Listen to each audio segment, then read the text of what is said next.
Hello friends, मैं हूं Dipankar. Welcome to photography tips Hindi. और इस वीडियो में मैं निकॉन D7500 का मेनू के अंदर यहाँ पे जो playback menu, photo shooting menu, movie shooting menu, custom settings menu, setup menu और रिटच मेन्यू, और इन सारे मेन्यूज के अंदर जो जो सारे ऑप्शंस या सेटिंग्स आपको देखने को मिल रहा है, उन सारे सेटिंग्स को मैं एक एक करके विथ प्रैक्टिकल एग्जाम्पल आपके साथ डिस्कस करूंगा। दोस्तों, मैं इससे पहले Nikon D7200, Nikon D5600, cannon 200D का सारे सेटिंग्स के बारे में ऑलरेडी वीडियो बना चुका हूं। तो अगर आप इनमें से कोई भी कैमरा यूज करते तो आप वो वीडियो देख सकते हैं, और इसके बाद मैं किस कैमरा का सारे सेटिंग्स के बारे में वीडियो बनाऊं आप उसको कॉमेंट में बता सकते हैं। तो वीडियो लास्ट तक देखने के बाद अगर आपको अच्छा लगता है तो प्लीज़ एक लाइक कर देना, और अगर आप इस चैनल में नए हैं तो प्लीज़ सब्सक्राइब करके बेल आइकन प्रेस करना मत भूलना। तो चलिए शुरू करते हैं। तो यहाँ पे निकॉन D7500 का मेनू के अंदर यहाँ पे जो फर्स्ट मेनू आपको देखने को मिल रहा है वो है प्लेबैक मेन्यू, और उसके अंदर आपको जो फर्स्ट सेटिंग्स देखने को मिल रहा है वो है डिलीट। और अगर आप इसके अंदर जाते हैं तो आपको यहाँ पे 3 ऑप्शन देखने को मिल रहा है। यहाँ पे जो पहला ऑप्शन है वो है सिलेक्टेड। तो इसके अंदर आके आप इमेज में डबल टैप करके या आपका मल्टी सिलेक्टर में लेफ्ट राइट अप डाउन करके जूम आउट बटन को प्रेस करके आप उन सारे इमेजेस को सिलेक्ट कर सकते हैं जिसको आप डिलीट करना चाहते हैं। यहाँ पे इमेज को चूज करने के टाइम आप कैमरा में जूम इन बटन को प्रेस करके उस इमेज को बड़ा करके भी देख सकते हैं। तो यहाँ पे आपके हिसाब से इमेजेस को सिलेक्ट करने के बाद अगर आप ओके बटन पे प्रेस करते हैं और उसके बाद यस पे प्रेस करते हैं तो आपका सिलेक्टेड वो सारे इमेजेस परमानेंटली डिलीट हो जाएगा। यहाँ पे डिलीट के अंदर जो सेकेंड ऑप्शन आपको देखने को मिल रहा है वो है सिलेक्ट डेट। तो बेसिकली यहाँ पे आके आप किसी पर्टिकुलर डेट का, उस डेट का सारा इमेजेस आप एक साथ डिलीट कर सकते हैं। यहाँ पे थर्ड नंबर पे आपको जो ऑप्शन देखने को मिल रहा है वो है ऑल। तो यहाँ पे बेसिकली आके आप आपका SD कार्ड का सारा इमेजेस को आप परमानेंटली डिलीट कर सकते हैं। यहाँ पे प्लेबैक मेनू के अंदर जो सेकेंड ऑप्शन आपको देखने को मिल रहा है वो है प्लेबैक फोल्डर, और इसके अंदर आपको 3 अलग अलग ऑप्शन देखने को मिल रहा है। तो बेसिकली यहाँ पे आके आप जब आप आपका कैमरा का LCD स्क्रीन में आपका इमेजेस को रिव्यू करते हो तो आप कौन कौन सा फोल्डर का फोटोज आप देखना पसंद करेंगे, आप यहाँ से उसको सेट कर सकते हो। तो यहाँ पे जो फर्स्ट ऑप्शन है D7500, मतलब अगर आप इसमें सेट करके रखते हो तो आपका कैमरा का SD कार्ड में जो D7500 का क्रिएटेड फोल्डर है उन फोल्डर्स का इमेजेस या वीडियोस ही आप देख पाएंगे। यहाँ पे जो सेकेंड ऑप्शन आपको देखने को मिल रहा है वो है ऑल, मतलब SD कार्ड में जो जो सारे फोल्डर्स है, अगर कोई दूसरा कैमरास का भी फोल्डर है तो आप उन सारे फोल्डर्स का फोटोज आप प्ले कर पाएंगे या देख पाएंगे। और यहाँ पे जो थर्ड ऑप्शन आपको देखने को मिल रहा है वो है करेंट, मतलब D7500 का क्रिएटेड जो करेंट फोल्डर है आप बस उन फोल्डर का ही फोटो प्ले कर पाएंगे। तो मैं यहाँ पे इसको ऑल पे सेट करके ही रखता हूँ।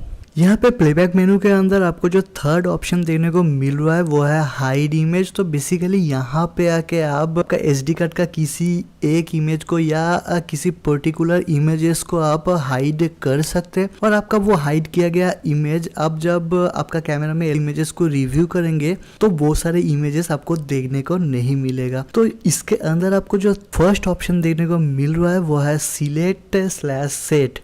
तो बेसिकली यहाँ पे आके आप किसी पर्टिकुलर इमेजेस के ऊपर डबल टैप करके या आपका मल्टी सिलेक्टर में लेफ्ट राइट अप डाउन करके जूम आउट बटन को प्रेस करके आप उन सारे इमेजेस को सिलेक्ट कर सकते हैं जिसको आप हाइड करना चाहते हैं। और उन सारे इमेजेस को सिलेक्ट करने के बाद जब आप ओके पे प्रेस करेंगे तो वो सारे इमेजेस हाइड हो जाएगा। यहाँ पे सेकंड नंबर पे जो ऑप्शन आपको देखने को मिल रहा है वो है सिलेक्ट डेट। तो बेसिकली यहाँ पे आके आप किसी पर्टिकुलर डेट का सारा इमेजेस को एक साथ आप हाइड कर पाएंगे।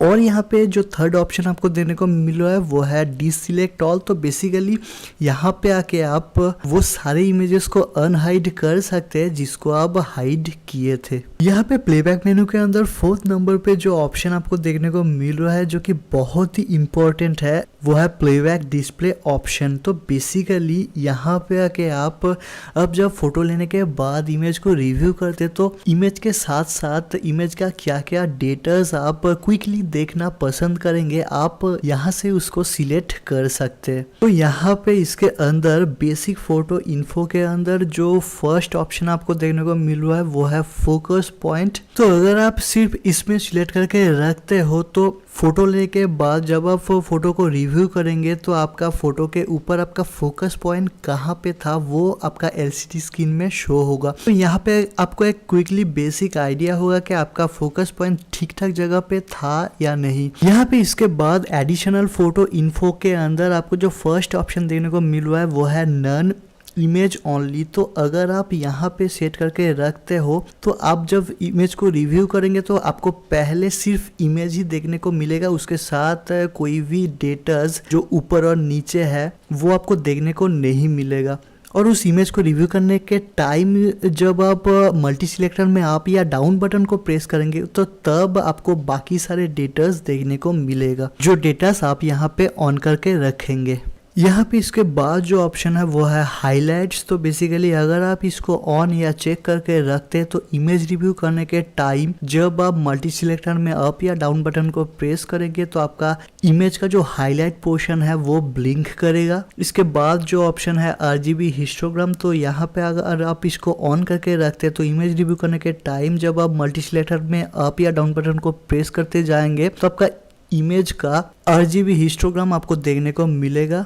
इसके बाद जो ऑप्शन है वो है शूटिंग डेटा। तो अगर आप इस ऑप्शन को ऑन करके रखते हैं तो इमेज रिव्यू करने के टाइम आपका इमेज का सारे मेजर और माइनर डेटाज आपको इमेज के साथ साथ देखने को मिलेगा। और यहाँ पे जो लास्ट ऑप्शन है वो है ओवरव्यू। तो अगर आप इसको भी ऑन करके रखते हैं तो आपका इमेज का जो मेन बेसिक डेटाज है आपका इमेजेस के साथ देखने को मिलेगा। तो अगर आप इन सारे ऑप्शन को सभी ऑन करके रखते हैं तो बस आपको इमेज रिव्यू करने के टाइम आपका मल्टी सिलेक्टर में अप या डाउन बटन को प्रेस करते जाना है और आपका ये सारे डेटाज एक के बाद एक आपको देखने को मिलेगा। तो यहाँ पे आप आपके हिसाब से उस ऑप्शन को ऑन कर सकते हैं जिस डेटाज को आप देखना पसंद करेंगे।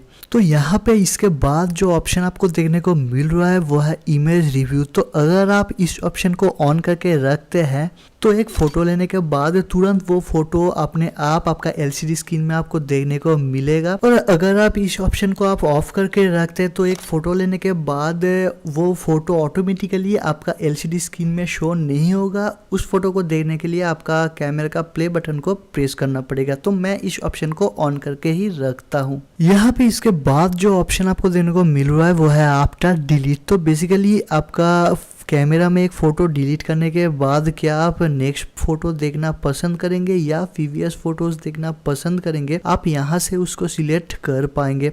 तो बेसिकली मैं यहाँ पे इसको शो नेक्स्ट पे ही सेट करके रखता हूँ। इसके बाद जो ऑप्शन आपको देखने को मिल रहा है वो है ऑटो इमेज रोटेशन। तो अगर आप इस ऑप्शन को ऑन करके रखते हैं तो आपका कैमरा आपका शूटिंग पोजीशन को या आपका करंट ओरिएंटेशन को, मतलब क्या आप वर्टिकली शॉट ले रहे हैं या हॉरिजॉन्टली शॉट ले रहे हैं, उसको आपका इमेज में स्टोर करता है। और बाद में जब उस इमेज को अपना कैमरा के एलसीडी स्क्रीन में या कंप्यूटर या लैपटॉप में शो करेंगे तो वो करेक्ट ओरिएंटेशन में ही आपको देखने को मिलेगा। तो मैं इस ऑटो इमेज रोटेशन ऑप्शन को ऑन करके ही रखता हूँ। यहाँ पे इसके बाद जो ऑप्शन आपको देखने को मिल रहा है वो है रोटेट टॉल। तो बेसिकली यहाँ पे जो प्रीवियस ऑप्शन था ऑटो इमेज रोटेशन, उस ऑप्शन को ऑन करके आप जिस इमेजेस लिए हो, अगर आप यहाँ पे इस रोटेट टॉल ऑप्शन को ऑन करके रखते हो तो ऑटोमेटिकली वो इमेज आपको करेक्ट ओरिएंटेशन में आपको देखने को मिलेगा।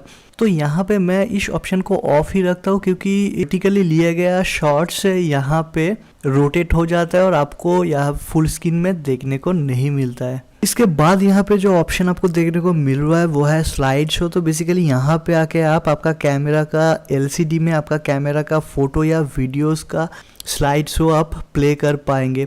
तो यहाँ पे इसके अंदर जो सेकेंड ऑप्शन आपको देखने को मिल रहा है इमेज टाइप, मतलब आप स्लाइड शो में क्या क्या ऐड करना पसंद करेंगे आप यहाँ से उसको चूज़ कर सकते हो। तो आप सिर्फ यहाँ पे स्टिल इमेजेस एंड मूवीज़ को चूज़ कर सकते हो, यहाँ पे आप स्टिल इमेजेस ओनली को चूज़ कर सकते हो या आप वीडियोस ओनली चूज़ कर सकते हो। और यहाँ पे इसके बाद जो थर्ड ऑप्शन देखने को मिल रहा है वो है फ्रेम इंटरवल, मतलब एक फोटो प्ले होने के कितने टाइम बाद दूसरा फोटो प्ले होगा, आप यहाँ से उसको सेट कर सकते हो। और यहाँ पे स्टार्ट बटन को प्रेस करके आप उस स्लाइड शो को स्टार्ट कर सकते हो। इसके बाद यहाँ पे जो ऑप्शन आपको देखने को मिल रहा है वो है रेटिंग। तो बेसिकली यहाँ पे आके आप आपका SD कार्ड का कोई पर्टिकुलर इमेज को या इमेजेस को आप 1 स्टार से 5 स्टार तक रेट कर सकते हो। तो बेसिकली रेट करने के लिए आपको बस उस इमेज को सिलेक्ट करना पड़ेगा और उसके बाद कैमरे में जो जूम आउट बटन है उस बटन को प्रेस करके आप जब मल्टी सिलेक्टर में अप बटन को प्रेस करेंगे तो आप उस इमेज को 1 स्टार से 5 स्टार तक रेट कर पाएंगे। तो इस ऑप्शन को मैं कभी भी यूज़ नहीं करता हूँ। यहाँ पे इसके बाद जो लास्ट ऑप्शन आपको देखने को मिल रहा है प्लेबैक मेनू के अंदर वो है select to send to smart device. तो बेसिकली यहाँ पे आके आप आपका कैमरा को कोई भी स्मार्ट डिवाइस में कनेक्ट करने से पहले ही आप यहाँ पे आके उन सारी इमेजेस को आप मार्क या आप टैग कर पाएंगे जिसको आप आपका स्मार्ट डिवाइस में सेंड करना चाहते हैं। और आप जिन सारे फ़ोटोज़ को मार्क करेंगे, आप जब आपका कैमरा को स्नैपब्रिज ऐप से कनेक्ट करेंगे तो ऑटोमेटिकली वो सारे फ़ोटोज़ आपका स्मार्टफोन में अपलोड हो जाएगा। तो यहाँ पे प्लेबैक मेनू के बाद आपको देखने को मिलता है फ़ोटो शूटिंग मेनू। और फोटो शूटिंग मेनू के अंदर आपको जो फर्स्ट ऑप्शन यहाँ पे देखने को मिल रहा है वो है रीसेट फोटो शूटिंग मेनू। तो बेसिकली यहाँ पे आके आप आपका फ़ोटो शूटिंग मेनू के अंदर जो सारे ऑप्शन है उसको आप रीसेट करके फैक्ट्री डिफ़ॉल्ट में सेट कर पाएंगे। फ़ोटो शूटिंग मेनू के अंदर यहाँ पे जो सेकेंड नंबर पे जो ऑप्शन आपको देखने को मिल रहा है वो है स्टोरेज फोल्डर। तो बेसिकली यहाँ पे आके आप आपका SD कार्ड में आपका इमेज फोल्डर क्रिएट कर सकते हैं या उसको रीनेम या चेंज कर सकते हैं। और आप कौन सा फोल्डर में इमेज को स्टोर करना चाहते हैं उसको आप सिलेक्ट फोल्डर फ्रॉम लिस्ट से सिलेक्ट कर पाएंगे। इसके बाद जो ऑप्शन आपको देखने को मिल रहा है वो है फाइल नेमिंग। तो बेसिकली यहाँ पे आके आप आपका इमेज का फाइल नेम का फर्स्ट 3 डिजिट आप आपके हिसाब से यहाँ पे इनपुट कर सकते हैं। यहाँ पे इसके बाद जो ऑप्शन आपको देखने को मिल रहा है वो है फ्लैश कंट्रोल। तो बेसिकली यहाँ पे आके आप आपका इंटरनल और एक्सटर्नल फ्लैश का कुछ सेटिंग्स को चेंज कर पाएंगे। तो यहाँ पे जो फर्स्ट ऑप्शन है flash control mode built in, मतलब इंटरनल फ्लैश के लिए आपको यहाँ पे कुछ ऑप्शन देखने को मिलता है। यहाँ पे जो फर्स्ट ऑप्शन है TTL, मतलब ये ऑटोमेटिक फ्लैश मोड है। इस TTL में कैमरा ऑटोमेटिकली फ्लैश लेवल को एडजस्ट करता है आपका सब्जेक्ट के हिसाब से। यहाँ पे जो सेकेंड ऑप्शन है मैनुअल, मतलब आपका दिया गया मैनुअली फ्लैश आउटपुट के हिसाब से यहाँ पे फ्लैश फायर होगा।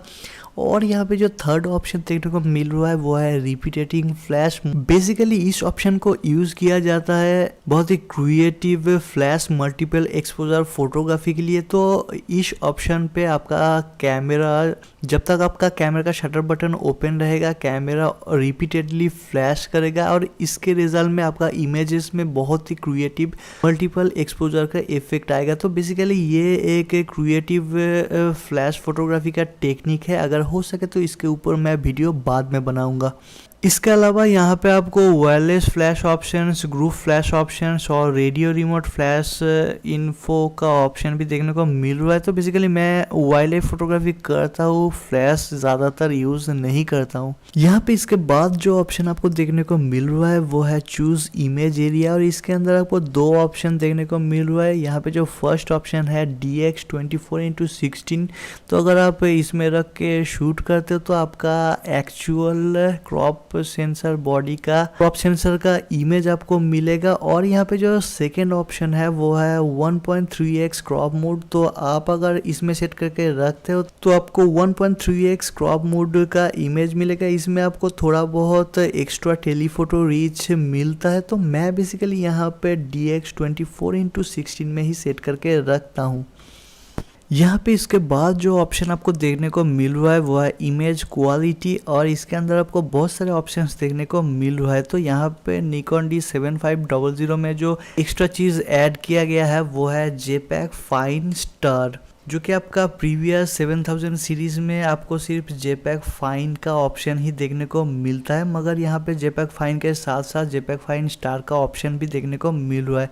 तो बेसिकली यहाँ पे जो JPEG फाइन और JPEG फाइन स्टार का जो डिफरेंस है, यहाँ पे अगर आप JPEG फाइन स्टार पे रख के शूट करते हो तो आपका कैमरा आपका सब्जेक्ट को ज़्यादा प्रायोरिटी देता है और सब्जेक्ट को प्रायोरिटी दे के ही आपका इमेज को कॉम्प्रेस करता है। तो इससे आपका फाइल साइज़ थोड़ा बड़ा होता है पर आपको ऑप्टिमल क्वालिटी मिलता है।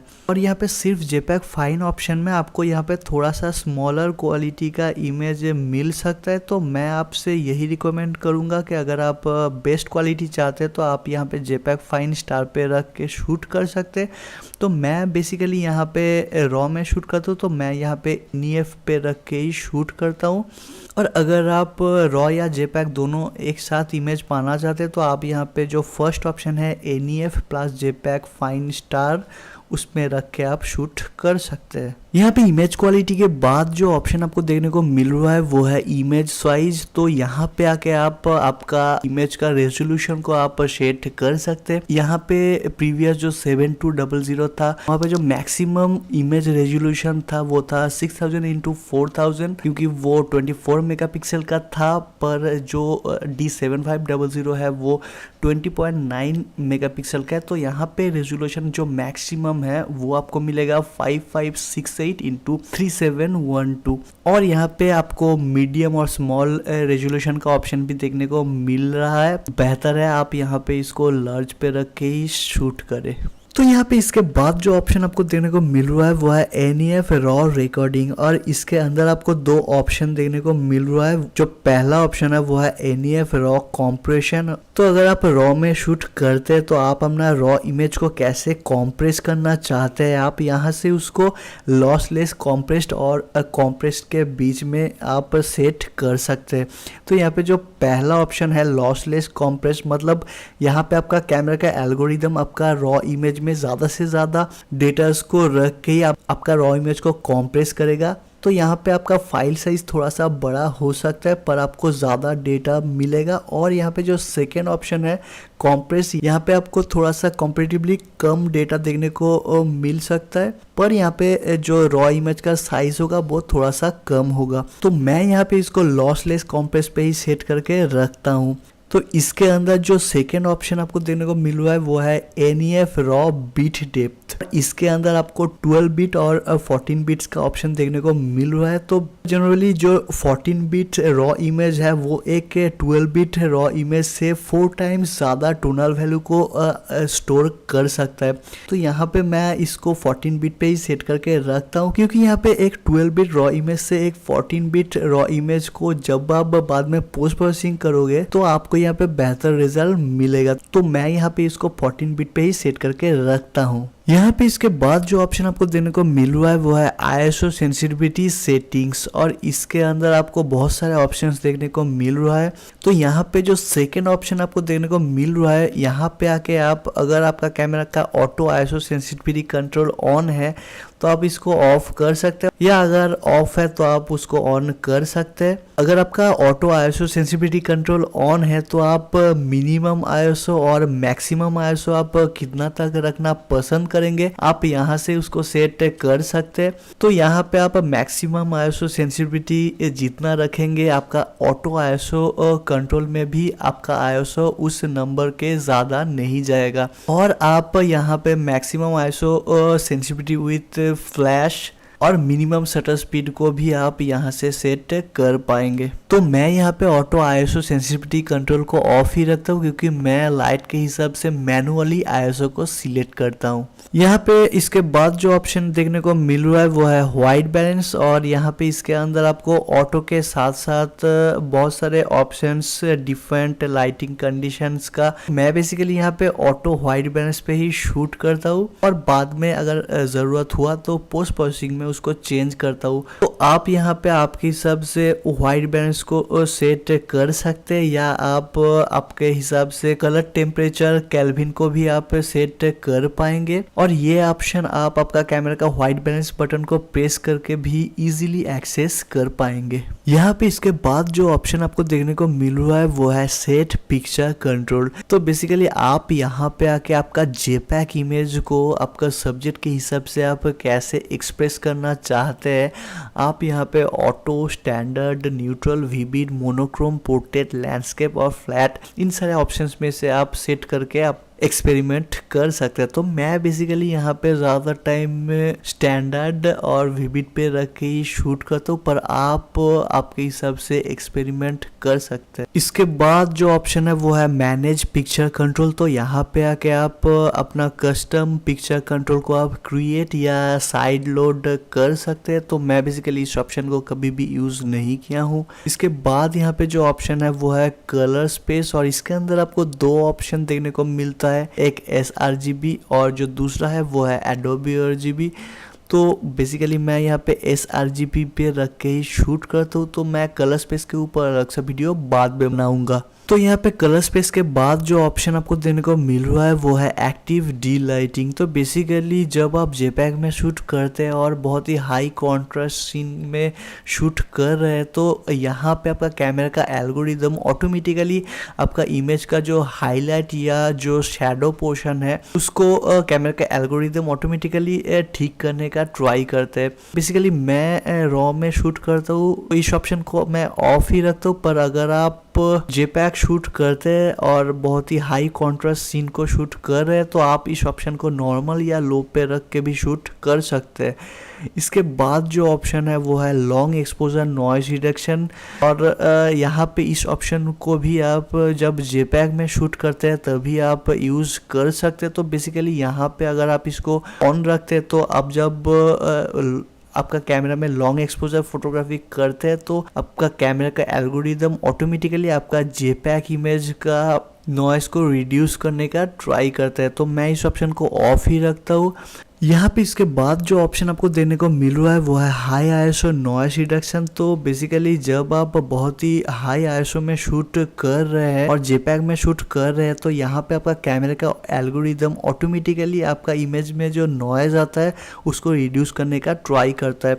तो अगर आप जेपैक में शूट कर रहे हैं और बहुत ही हाई आईएसओ में शूट कर रहे हैं तो आप इस ऑप्शन को नॉर्मल पे रख के भी शूट कर सकते हैं। तो मैं रॉ में शूट करता हूँ तो इसलिए मैं इस ऑप्शन को ऑफ ही रखता हूँ। इसके बाद यहाँ पे जो ऑप्शन है वो है विग्निट कंट्रोल का ऑप्शन, और आप इसको डिफॉल्ट नॉर्मल पे छोड़ सकते हैं। इसके बाद जो ऑप्शन है वो है ऑटो डिस्टॉर्शन कंट्रोल। तो बेसिकली यहाँ पे आपका कैमरा ऑटोमेटिकली कुछ लेंस का जो जियोमेट्रिकल डिस्टॉर्शन है उसको ऑटोमेटिकली करेक्ट करने का ट्राई करता है। तो मैं इसको ऑफ ही रखता हूँ क्योंकि हर कोई लेंस के लिए आपको ये ज़रूरत नहीं है। यहाँ पे इसके बाद आपको फ्लिकर रिडक्शन का ऑप्शन भी देखने को मिलेगा। तो जनरली जो आर्टिफिशियल लाइट है वो कुछ टाइम इमेज में फ्लिकर प्रोड्यूस कर देता है, तो आप यहाँ पे इस ऑप्शन को इनेबल करके उस फ्लिकर को आप रिड्यूस कर सकते हैं। और अगर आप इस ऑप्शन को ऑन करते हैं तो आपको यहाँ पे फ्रेम ड्रॉप्स देखने को मिल सकता है। तो बेसिकली मैं इस ऑप्शन को ऑफ ही रखता हूँ। और एक ऑप्शन आपको देखने को मिलता है जो है फ्लिकर रिडक्शन इंडिकेटर। तो अगर आप इस ऑप्शन को ऑन रखते हैं और आप फ्लिकर रिडक्शन सेटिंग्स को ऑन रखते हैं तो जब आप शटर बटन को हाफ प्रेस करेंगे तो आपका व्यू फाइंडर में फ्लिकर का एक आइकॉन आपको देखने को मिलेगा। तो मैं यहाँ पे फ्लिकर रिडक्शन को ऑफ ही रखता हूँ। यहाँ पे इसके बाद जो ऑप्शन आपको देखने को मिल रहा है वो है रिमोट कंट्रोल मोड ML-L3। तो बेसिकली अगर आप निकॉन का रिमोट कंट्रोल यूज़ करते हैं फोटोग्राफी के लिए तो आप उस रिमोट को कैसे यूज़ करना चाहते हैं आप यहाँ पे इन सारे ऑप्शंस में से उसको कस्टमाइज़ कर सकते हैं। तो यहाँ पे जो फर्स्ट ऑप्शन है डिलेड रिमोट, तो अगर आप इस ऑप्शन पे सेट करके रखते हैं तो जब आप आपका रिमोट में शटर बटन को प्रेस करेंगे तो यहाँ पे 2 सेकेंड आपको डिले होगा फ़ोटो लेने में।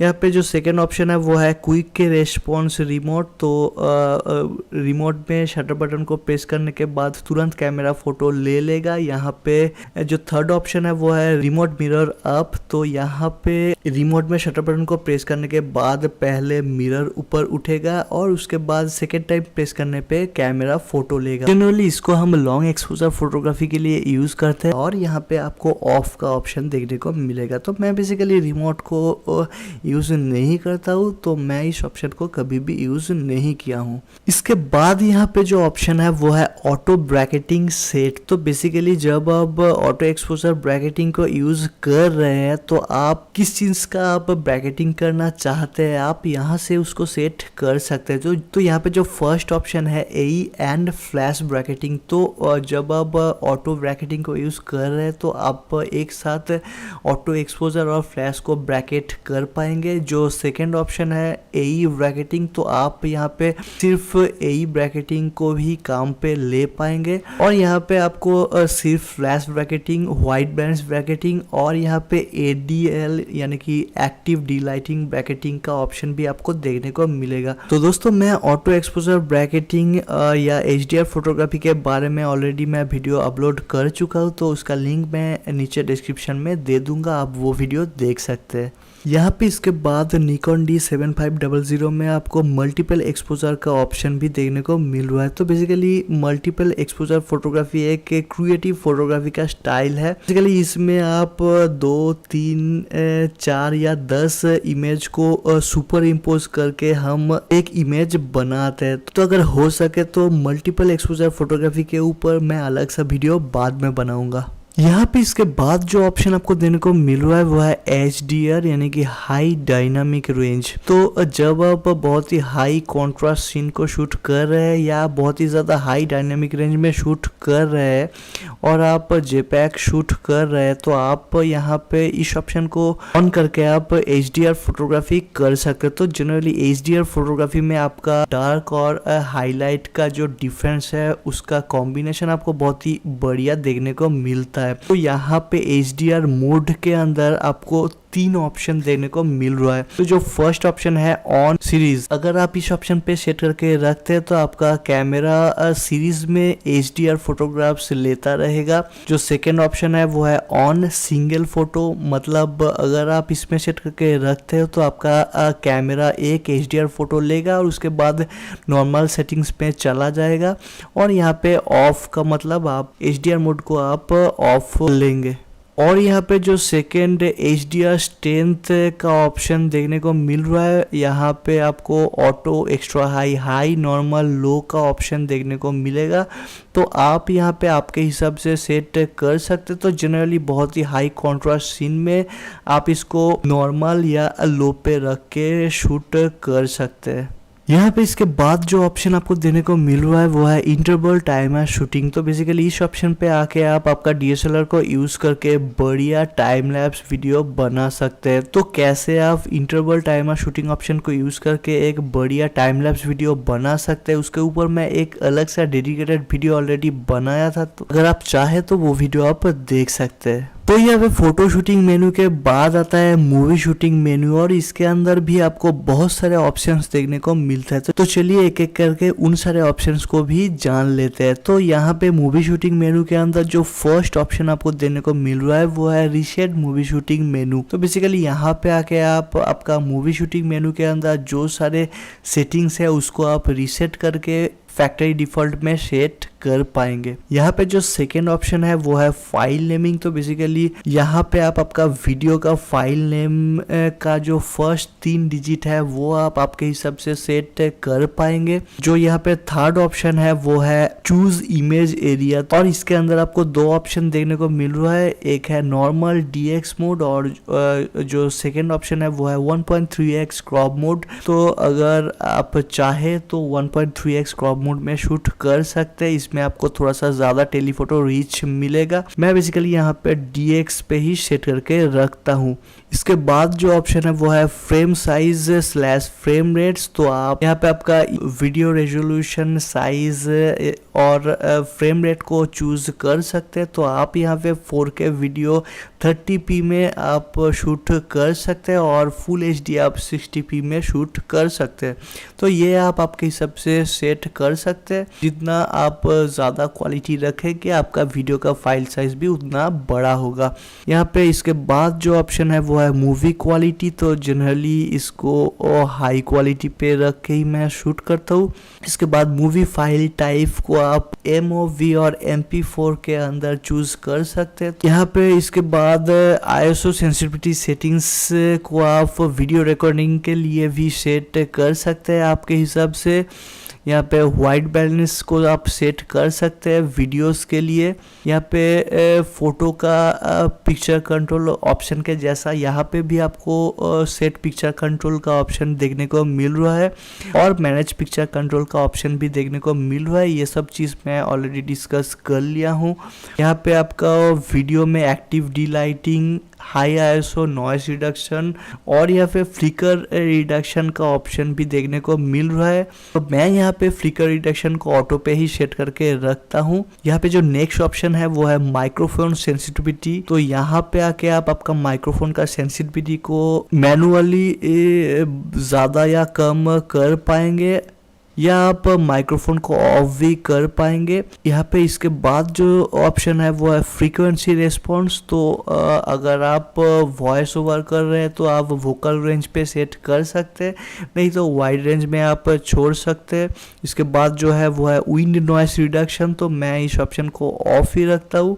यहाँ पे इसके बाद जो ऑप्शन है वो है इलेक्ट्रॉनिक वाइब्रेशन रिडक्शन। तो मैं इसको इनेबल ही रखता हूँ। और यहाँ पे जो लास्ट ऑप्शन है वो है टाइम लैप्स मूवी। तो टाइम लैप्स के ऊपर मैं अलग सा वीडियो बनाया था, उसका लिंक नीचे डिस्क्रिप्शन में आपको मिल जाएगा। तो दोस्तों यहाँ पे मूवी शूटिंग मेनू के बाद आपको यहाँ पे देखने को मिलेगा कस्टम सेटिंग्स मेनू। और यहाँ पे कस्टम सेटिंग्स मेनू के अंदर यहाँ पे ABCDEFG करके आपको बहुत सारे सेक्शंस देखने को मिलेगा और यहाँ पे हर एक सेक्शंस के अंदर आपको बहुत सारे ऑप्शंस या सेटिंग्स देखने को मिलेगा। दोस्तों मैं निकॉन के कस्टम सेटिंग्स मेनू के अंदर जो सारे सेटिंग्स आपको देखने को मिल रहा है उन सारे सेटिंग्स का मैं एक वीडियो सीरीज बनाया था और उन वीडियोस में मैं निकॉन के सारे कस्टम सेटिंग्स मेनू को एक एक करके विद प्रैक्टिकल एग्जांपल आपके साथ डिस्कस किया था। तो अगर आपने वो सारे वीडियोस नहीं देखा तो प्लीज़ आप वो वीडियो देख सकते हैं, उसका लिंक मैं नीचे डिस्क्रिप्शन में दे दिया हूँ। तो आप कस्टम सेटिंग्स मेनू का इन सारे ऑप्शंस को उस वीडियो से समझ लीजिए। हालांकि उस वीडियो में मैं यूज़ किया था निकॉन D7000 पर यहाँ पे निकॉन D7500 में जो सारे कस्टम सेटिंग्स मेनू है वो 7000 का कस्टम सेटिंग्स मेनू से 90 से 95% सेम ही है। यहाँ पे D7500 में जो कुछ एक्स्ट्रा ऐड किया गया है जो कि उतना भी इम्पोर्टेंट नहीं है, अगर आप चाहे कि मैं उसके लिए भी अलग सा वीडियो बनाऊं तो आप नीचे कमेंट में बता सकते हैं। अगर ज्यादा रिक्वेस्ट आया तो मैं उनके लिए भी अलग सा वीडियो बना दूंगा। दोस्तों यहाँ पे कस्टम सेटिंग्स मेनू के बाद आपको सेटअप मेनू देखने को मिलेगा और सेटअप मेनू के अंदर भी आपको बहुत सारे सेटिंग्स देखने को मिलेगा। तो चलिए एक एक करके उन सारे सेटिंग्स को भी जान लेते हैं। यहाँ पे सेटअप मेनू के अंदर आपको जो फर्स्ट ऑप्शन देखने को मिलता है वो है फॉर्मेट मेमोरी कार्ड। और यहाँ पे आके आप आपका मेमोरी कार्ड को फॉर्मेट कर सकते हैं और मेमोरी कार्ड फॉर्मेट करने से मेमोरी कार्ड का सारे डेटास परमानेंटली डिलीट हो जाता है। यहाँ पे सेटअप मेनू के अंदर आपको जो सेकंड ऑप्शन देखने को मिल रहा है वो है सेव यूजर सेटिंग्स और इसके अंदर आपको दो ऑप्शन देखने को मिल रहा है, save to U1, save to U2। तो बेसिकली यहाँ पे आके आप आपका DSLR कैमरा का हर एक करेंट सेटिंग्स को आप U1 या U2 में सेव कर सकते हैं। हर एक सेटिंग्स मतलब shutter speed, aperture, ISO, AF mode, AF area mode, white balance, metering mode, हर एक सेटिंग्स को आप U1 या U2 में सेव कर पाएंगे और बाद में अगर ज़रूरत हुआ तो आप इजीली उसको रिकॉल कर पाएंगे। इसको रिकॉल करने के लिए आपको बस आपका कैमरा का मोड डायल को रोटेट करके U1 या U2 आप जहाँ पे सेव किए हो वहाँ पे सेट करना पड़ेगा। इसके बाद जो यहाँ पे ऑप्शन है वो है रीसेट यूज़र सेटिंग्स। तो बेसिकली यहाँ पे आके आप U1 या U2 में जो सेटिंग सेव किए थे उसको आप रीसेट कर पाएंगे। यहाँ पे इसके बाद जो ऑप्शन है वो है लैंग्वेज। तो यहाँ पे मैं लैंग्वेज को इंग्लिश पे ही सेट करके रखता हूँ। लैंग्वेज के बाद आपको यहाँ पे देखने को मिलता है टाइम जोन एंड डेट। तो यहाँ पे आके आप अपना टाइम जोन को सेट कर पाएंगे और यहाँ पे डेट फॉर्मेट को भी आप यहाँ से सेट कर पाएंगे। यहाँ पे इसके बाद जो ऑप्शन है वो है मॉनिटर ब्राइटनेस। तो यहाँ पे आके आप कैमरा का एलसीडी मॉनिटर का ब्राइटनेस को ज्यादा या कम कर पाएंगे। यहाँ पे मेनू के लिए और लाइव व्यू के लिए अलग अलग ऑप्शंस देखने को मिलता है। तो आप यहाँ पे आपके हिसाब से ब्राइटनेस को सेट कर सकते हैं। इसके बाद जो है वो है मॉनिटर कलर बैलेंस। तो आप यहाँ पे मॉनिटर का जो कलर बैलेंस है उसको आप आपके हिसाब से चेंज या सेट कर पाएंगे। तो यहाँ पे मैं इसको डिफॉल्ट पे ही रखता हूँ। इसके बाद यहाँ पे जो ऑप्शन है वो है वर्चुअल हॉराइजन। तो बेसिकली यहाँ पे कैमरा का बिल्ट इन एक्सेलेरोमीटर आपको बताते हैं कि आपका कैमरा हॉराइजॉन्टली अलाइंड है कि नहीं। इसके बाद यहाँ पे जो ऑप्शन आपको देखने को मिल रहा है वो है इंफॉर्मेशन डिस्प्ले और इसके अंदर आपको दो ऑप्शन देखने को मिल रहा है, ऑटो और मैनुअल। तो बेसिकली यहाँ पे आके आप आपका कैमरा का जो इन्फो स्क्रीन है जहाँ पे आप कैमरा का सेटिंग्स देखते हैं उसका थीम आप कैसे रखना पसंद करेंगे, आप यहाँ से उसको सेट कर पाएंगे। तो यहाँ पे अगर आप मैनुअल के अंदर जाते हैं तो आपको यहाँ पे दो ऑप्शन देखने को मिल रहा है, डार्क ऑन लाइट और लाइट ऑन डार्क। तो मैं यहाँ पे इसको ऑटो पे ही छोड़ता हूँ। ऑटो में लाइट के हिसाब से ऑटोमेटिकली वो थीम चेंज हो जाता है। यहाँ पे इसके बाद जो ऑप्शन है वो है ऑटो इन्फो डिस्प्ले। तो अगर आप इस ऑप्शन को ऑन रखते हैं तो आपके आंख से व्यू फाइंडर को हटाने के बाद ऑटोमेटिकली जो इन्फो स्क्रीन है वो आपको देखने को मिलेगा। और अगर आप इसको ऑफ रखते हैं तो इन्फो स्क्रीन ऑटोमेटिक देखने को नहीं मिलेगा। आपको आपका कैमरा का सेटिंग्स को एलसीडी स्क्रीन में देखने के लिए आपको इन्फो बटन को प्रेस करना पड़ेगा। तो मैं इस ऑप्शन को ऑन करके ही रखता हूँ। यहाँ पे इसके बाद जो ऑप्शन आपको देखने को मिल रहा है वो है इन्फो डिस्प्ले ऑटो ऑफ। तो बेसिकली अगर आप इस ऑप्शन को ऑन रखते हैं तो जब आप आपका कैमरा का व्यू फाइंडर में आँख को लगाएंगे तो कैमरा का eye sensor automatically main LCD screen को ऑफ कर देगा। और अगर आप इसको ऑफ रखते हैं तो जब आप व्यू फाइंडर से आपका सब्जेक्ट को देखेंगे तो आपका मेन एलसीडी ऑफ नहीं होगा। तो मैं इस ऑप्शन को ऑन करके ही रखता हूँ। इसके बाद यहाँ पे जो ऑप्शन है वो है एफ फाइन ट्यून। तो बेसिकली यहाँ पे आके आप आपका कैमरा का ऑटो फोकस को फाइन ट्यून कर सकते हैं। तो मैं यहाँ पे आपको रेकमेंड करूंगा कि आप इस सेटिंग्स को बिल्कुल भी हाथ मत लगाइए। इसके बाद यहाँ पे जो ऑप्शन है वो है क्लीन इमेज सेंसर। तो बेसिकली जब आप लेंस को चेंज करते हैं या लगाते हैं या रिमूव करते हैं तो उस टाइम कैमरे के अंदर डस्ट या डर्ट एंटर कर जाता है। तो आप इस ऑप्शन पे आके आपका सेंसर के ऊपर जो डस्ट है उसको आप क्लीन कर सकते हैं। यहाँ पे कैमरा ऑटोमेटिकली इमेज सेंसर को वाइब्रेट करता है ताकि वो डस्ट चला जाए। तो यहाँ पे इसके अंदर जो फर्स्ट ऑप्शन है वो है क्लीन नाउ। तो यहाँ पे आके आप अभी आपका कैमरा का इमेज सेंसर को क्लीन कर पाएंगे। जो सेकेंड ऑप्शन है उसके अंदर आपको 4 ऑप्शंस देखने को मिलेगा। तो जो फर्स्ट ऑप्शन है क्लीन एट स्टार्टअप, तो अगर आप इस पे सेट करके रखते हैं तो जब आप कैमरा को ऑन करेंगे तो कैमरा ऑटोमेटिकली अपना इमेज सेंसर को क्लीन करेगा। जो सेकंड ऑप्शन है वो है क्लीन एट शट डाउन। तो जब आप कैमरा को ऑफ करेंगे तो हर टाइम कैमरा ऑटोमेटिकली उसका इमेज सेंसर को क्लीन करेगा। यहाँ पे clean eight startup and shut down यानी कि दोनों टाइम ही कैमरा ऑटोमेटिकली उसका सेंसर को क्लीन करेगा। और यहाँ पे क्लीनिंग ऑफ का ऑप्शन देखने को मिल रहा है। तो मैं यहाँ पे क्लीनिंग ऑफ करके ही रखता हूँ और जब ज़रूरत होता है तो यहाँ पे क्लीन नाउ पे आके अपना इमेज सेंसर को क्लीन करता हूँ। यहाँ पे इसके बाद जो ऑप्शन है वो है lock mirror up for cleaning. तो बेसिकली जो dust automatically camera sensor clean नहीं कर पाता है वो आप यहाँ पे आके मैनुअली क्लीन कर सकते हैं।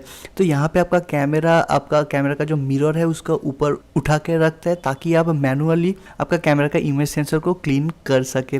तो मैं आपको मैनुअली क्लीन करने के लिए रिकमेंड बिल्कुल भी नहीं करूँगा। अगर आपका इमेज सेंसर में बहुत ज़्यादा डस्ट है तो आप प्लीज़ उसको सर्विस सेंटर पे ले जाके ही क्लीन कराइए। यहाँ पे इसके बाद जो ऑप्शन आपको देने को मिल रहा है वो है image dust of ref photo. तो बेसिकली यहाँ पे आके आप एक रेफरेंस इमेज के द्वारा आपका सेंसर में कहाँ पे डास्ट है उसको आप लोकेट कर पाएंगे और बाद में उसको ठीक भी कर पाएंगे। और इसके लिए आपको निकॉन का कैप्चर NXD सॉफ्टवेयर का भी ज़रूरत है, तो मैं इस ऑप्शन को कभी भी यूज़ नहीं किया हूँ। यहाँ पे इसके बाद जो ऑप्शन आपको देने को मिल रहा है वो है इमेज कमेंट। तो बेसिकली यहाँ पे आके आप कोई भी कमेंट, आपका नाम, फ़ोन नंबर या कोई भी इंफॉर्मेशन या आपका स्टूडियो का इंफॉर्मेशन आप यहाँ पे सेव कर सकते हो और वो कमेंट आपका हर एक इमेज का एग्जिफ डेटा या मेटा डाटा में देखने को मिलेगा। वो कमेंट आपको आपका कैमरा में शूटिंग डाटा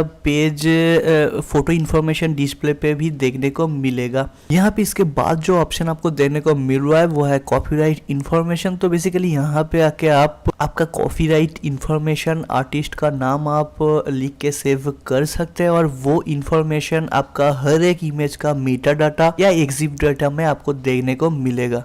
इसके बाद यहाँ पे जो ऑप्शन है वो है बीप ऑप्शंस। तो बेसिकली कैमरा में जो बीप साउंड होता है, लाइक कैमरा जब कोई फोकस को कंफर्म करता है तो तब जो बीप साउंड होता है, आप उस बीप साउंड का वॉल्यूम और पिच को आप यहाँ से कंट्रोल कर पाएंगे। तो मैं यहाँ पे बीप ऑप्शन को ऑफ करके ही रखता हूँ। यहाँ पे इसके बाद जो ऑप्शन आपको देने को मिल रहा है वो है टच कंट्रोल्स। तो यहाँ पे आके आप अपना टच कंट्रोल को इनेबल या डिसेबल कर सकते हैं, या आप सिर्फ प्लेबैक ओनली, मतलब जब आप फोटो को रिव्यू करते हैं पर्टिकुलरली उस टाइम के लिए आप इनेबल कर सकते हैं। तो मैं जनरली इसको इनेबल पे ही रखता हूँ। यहाँ पे और एक ऑप्शन है फुल फ्रेम प्लेबैक फिक्स, और इसके अंदर आपको left to right, right to left का ऑप्शन देखने को मिलता है। तो ये आप जब फोटो को स्वाइप करते हैं तो आप किस तरह से फोटो को चेंज होना देखना पसंद करेंगे, आप यहाँ से उसको सेट कर पाएंगे। यहाँ पे टच कंट्रोल्स के बाद जो ऑप्शन आपको देने को मिल रहा है वो है फ्लैश वार्निंग। तो अगर आप इस ऑप्शन को ऑन रखते हैं तो अगर आपका सब्जेक्ट बहुत ही ज्यादा डार्क कंडीशन में है तो आपका व्यू फाइंडर में एक फ्लैश का इंडिकेटर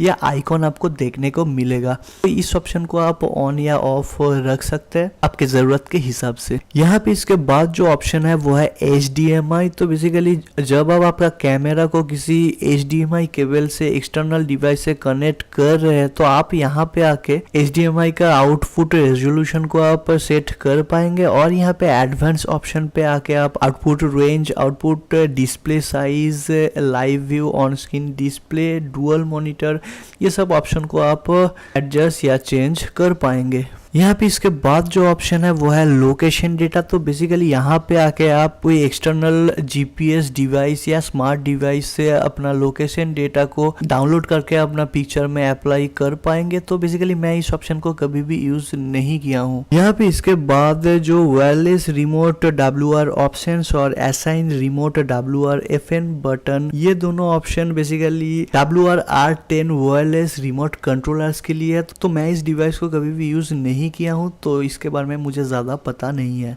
तो यहाँ पे इसके बाद जो ऑप्शन है वो है एयरप्लेन मोड। तो बेसिकली इस ऑप्शन को ऑन करके आप कैमरा में जो वायरलेस फीचर्स है लाइक वाईफाई, ब्लूटूथ को आप कंप्लीटली डिसेबल कर पाएंगे। यहाँ पे इसके बाद जो ऑप्शन है वो है कनेक्ट टू स्मार्ट डिवाइस। तो बेसिकली यहाँ पे आके आप आपका स्मार्ट डिवाइस में स्नैपब्रीज ऐप को यूज करके फोटो को सेंड और उसको आप ऑनलाइन पे शेयर कर पाएंगे। तो मैं इस ऑप्शन को जनरली यूज नहीं करता हूँ।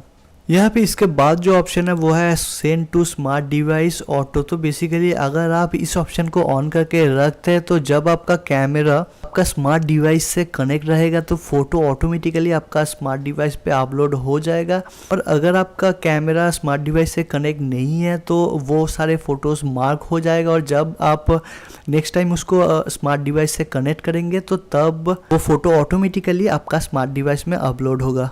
यहाँ पे इसके बाद जो सेटिंग्स है वो है वाईफाई। तो बेसिकली यहाँ पे आके आप आपका कैमरा का वाईफाई कनेक्शन को इनेबल कर सकते हैं और अपना स्मार्टफोन में निकॉन का वायरलेस मोबाइल यूटिलिटी ऐप को डाउनलोड करके अपना कैमरा को मोबाइल से कंट्रोल कर सकते हैं, या अपना कैमरा के अंदर जो जो फोटो है वो आप अपना स्मार्टफोन में व्यू कर पाएंगे और उसको डाउनलोड भी कर पाएंगे। यहाँ पे जो सेकेंड ऑप्शन है नेटवर्क सेटिंग्स पे आके आप अपना वाईफाई रिलेटेड सारे नेटवर्क सेटिंग्स को, अपना पासवर्ड को आप चेंज कर पाएंगे। यहाँ पे आप करंट सेटिंग्स को भी देख पाएंगे और यहाँ पे रीसेट कनेक्शन सेटिंग्स का ऑप्शन भी आपको देखने को मिल रहा है। यहाँ पे वाईफाई के बाद आपको ब्लूटूथ का ऑप्शन भी देखने को मिल रहा है। तो यहाँ पे आके आप ब्लूटूथ कनेक्शन को इनेबल कर सकते हैं, अपना पेयर डिवाइस को आप चेक कर सकते हैं और यहाँ पे एक ऑप्शन है सेंड व्हाइल ऑफ। तो बेसिकली ब्लूटूथ ट्रांसफ़र को आप सस्पेंड कर सकते हैं जब आपका कैमरा टर्न्ड ऑफ है। यहाँ पे इसके बाद जो ऑप्शन है वो है कॉन्फर्मिटी मार्किंग्स। तो यहाँ पे आके आप कॉन्फर्मिटी आइकॉन या मार्किंग्स को आप चेक कर पाएंगे। इसके बाद जो ऑप्शन है बैटरी इन्फो, तो यहाँ पे आप बैटरी का कुछ इंफॉर्मेशन आप यहाँ पे देख पाएंगे। तो यहाँ पे इसके बाद जो ऑप्शन है वो है स्लॉट एम्प्टी रिलीज लॉक और इसके अंदर आपको दो ऑप्शन देखने को मिल रहा है। तो अगर आप इसका first option lock release lock पे सेट करके रखते हो तो जब आपका कैमरा में कोई भी मेमोरी कार्ड नहीं है तो शटर बटन को प्रेस करने पर भी शटर रिलीज नहीं होगा। और अगर आप इसका second option okay enable release पे सेट करके रखते हो तो जब आपका कैमरा में कोई भी मेमोरी कार्ड नहीं होगा तो शटर बटन को प्रेस करने के बाद शटर रिलीज होगा मगर कोई फोटो नहीं उठेगा। मैं इसको यहाँ पे फर्स्ट ऑप्शन रिलीज लॉक पे ही सेट करके रखता हूँ। यहाँ पे इसके बाद जो सेटिंग्स है वो है सेव स्लैश लॉक सेटिंग्स। तो बेसिकली यहाँ पे आप आपका कैमरा का करेंट हर एक सेटिंग्स को अपना SD कार्ड में सेव कर पाएंगे और आप उस सेटिंग्स को कोई दूसरा D7500 यूजर से शेयर कर पाएंगे और वो उस सेटिंग्स को अपना कैमरा में भी अप्लाई कर पाएंगे। इसके बाद जो ऑप्शन है वो है रीसेट ऑल सेटिंग्स। तो बेसिकली यहाँ पे आके आप आपका कैमरा का हर एक सेटिंग्स को रीसेट करके अपना फैक्ट्री डिफॉल्ट में सेट कर सकते हैं। और यहाँ पे सेटअप मेनू के अंदर जो लास्ट ऑप्शन है वो है फर्मवेयर वर्जन। तो यहाँ पे आके आप अपना कैमरा का फर्मवेयर वर्जन को चेक कर पाएंगे और अगर करंट फर्मवेयर से वो डाउनग्रेड है तो आप उसको अपग्रेड भी कर पाएंगे। तो कैसे आप निकॉन का कैमरा का फर्मवेयर को अपग्रेड कर पाएंगे उसके लिए मैं अलग से डेडिकेटेड वीडियो एक बनाया था, मैं उसका लिंक नीचे डिस्क्रिप्शन में दे दूंगा। अगर आप चाहे तो वो वीडियो देख के अपना कैमरा का फर्मवेयर को आप अपग्रेड कर पाएंगे अगर फर्मवेयर अपग्रेड अवेलेबल है तो। यहाँ पे सेटअप मेनू के बाद आपको रिटच मेनू देखने को मिलेगा और ये जनरली आपका कैमरा के अंदर ही आपका फोटो को प्रोसेस या एडिट करने के लिए है। तो मैं यहाँ पे जनरली एडिट के लिए एडोबी फोटोशॉप को ही यूज़ करता हूँ। कैमरे के अंदर ज़्यादातर मैं इमेज को प्रोसेस नहीं करता हूँ, पर आप अगर चाहे तो अपना कैमरे के अंदर ही बहुत कुछ अपना इमेज के साथ कर सकते हैं या एक्सपेरिमेंट कर सकते हैं। तो चलिए जल्दी इन ऑप्शंस को भी जल्दी से देख लेते हैं। यहाँ पे रिटच मेनू के अंदर जो फर्स्ट ऑप्शन है वो है NEF रॉ प्रोसेसिंग। तो आप अपना कैमरे के अंदर ही अपना रॉ इमेज को प्रोसेस कर सकते हैं और उसको JPEG में कन्वर्ट कर सकते हैं। यहाँ पे जो सेकंड ऑप्शन है वो है ट्रिम। तो अपना इमेज को आप यहाँ से अपना कैमरा पे ही ट्रिम कर पाएंगे। जो थर्ड ऑप्शन है रिसाइज, आप अपना फोटो को रिसाइज भी कर सकते हैं। यहाँ पे एक्टिव डी लाइटिंग का ऑप्शन भी देखने को मिल रहा है। यहाँ पे आपको क्विक रिटच का ऑप्शन भी देखने को मिल रहा है। यहाँ पे आपको रेड आई करेक्शन का ऑप्शन भी देखने को मिलता है। आप यहाँ पे इमेज को स्ट्रेट कर सकते हैं अगर आपका इमेज स्ट्रेट नहीं है। यहाँ पे आपको डिस्टोर्शन कंट्रोल का ऑप्शन भी देखने को मिल रहा है। यहाँ पे आपको पर्सपेक्टिव कंट्रोल, आप यहाँ पे फिश आई इफेक्ट डाल सकते हैं अपना इमेज में। यहाँ पे आपको बहुत सारे फिल्टर इफेक्ट्स देखने को मिलेगा। यहाँ पे मोनोक्रोम का ऑप्शन है, image overlay, colour outline, photo illusion, colour sketch, miniature effects, selective colour, painting और यहाँ पे आपको एडिट मूवी का ऑप्शन भी देखने को मिल रहा है। तो आप यहाँ पे इन सारे ऑप्शंस को आपके हिसाब से एक्सपेरिमेंट या एक्सप्लोर कर सकते हैं। मैं जनरली इन सारे ऑप्शंस को यूज़ नहीं किया हूँ, पर आप अगर चाहे तो यहाँ पे आके बहुत सारे एक्सपेरिमेंट कर सकते हैं। यहाँ पे रिटच मेनू के बाद आपको माई मेनू या रिसेंट आइटम्स का ऑप्शन भी देखने को मिलता है। तो यहाँ पे आके आप अगर चूज टैब करते हैं और यहाँ पे अगर आप माई मेनू रखते हैं तो आप उन सारे आइटम्स को ऐड कर पाएंगे, इन सारे सेटिंग्स या आइटम्स को आप ज़्यादा से ज़्यादा यूज़ करते हैं। और यहाँ पे चूज टैब करके आप अगर रिसेंट सेटिंग्स को सेट करके रखते हैं तो आप जो रिसेंटली सेटिंग्स को यूज़ किए थे वो सारे यहाँ पे आपको देखने को मिलेगा। तो ये आप आपके हिसाब से सेट कर सकते हैं कि माई मेनू रखना है या आपका रिसेंट टैब्स यहाँ पे आपको दिखना है। दोस्तों वीडियो आपको कैसा लगा उसका फीडबैक्स नीचे कमेंट पे ज़रूर देना। अगर आप चाहते हैं कि मैं D7500 का सारे बटन्स के और उसके फंक्शंस के बारे में वीडियो बनाऊं तो आप कमेंट में उसको बता सकते हैं। अगर ज़्यादा रिक्वेस्ट आया तो उसके भी मैं वीडियो बना दूंगा।